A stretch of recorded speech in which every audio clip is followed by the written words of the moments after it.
அக்ஷய பாத்திரம். முன்பு ஒரு காலத்தில் பாண்டிய நாட்டில் பூவிழி என்ற சிறுமி தன் வறுமை கூடிய குடும்பத்துடன் வாழ்ந்து வந்தாள். அவள் எப்போதும் சந்தோஷமாக இருப்பாள். யாராக இருந்தாலும் உதவுவதற்கு தயங்க மாட்டாள். அவளுடைய வேலையே தினமும் மாடுகளை மேய்ப்பதுதான். ஒரு நாள் மாடுகளை மேய்க்க காட்டுக்கு கொண்டு செல்கிறாள். அப்போது வெயிலின் தாக்கம் தாங்க முடியாமல் அவள் சோர்வாக ஒரு பெரிய மரத்தின் கீழ் அமர்கிறாள். அந்த நேரத்தில் ஒரு மூதாட்டி அவள் முன் தோன்றி, குழந்தையே, நான் தாங்க முடியாத பசியாகவும் சோர்வாகவும் இருக்கிறேன். எனக்கு கொஞ்சம் பசியார உணவு தருவாயா என்று கேட்கிறாள். உடனே சற்றும் யோசிக்காமல் பூவிழி தன் உணவு பெட்டியை திறக்கிறாள்.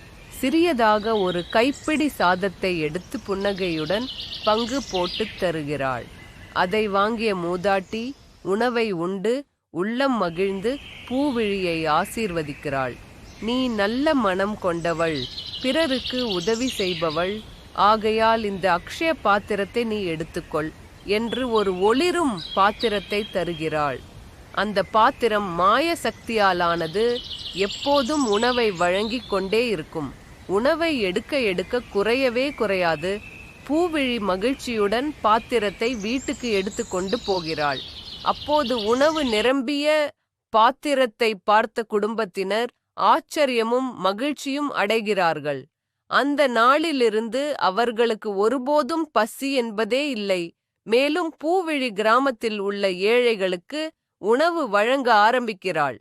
அனைவரும் பூவிழியை பெரிதும் மதிக்கிறார்கள். மக்கள் அனைவரும் பசியில்லாமலும் சந்தோஷமாகவும் வாழ்கிறார்கள்.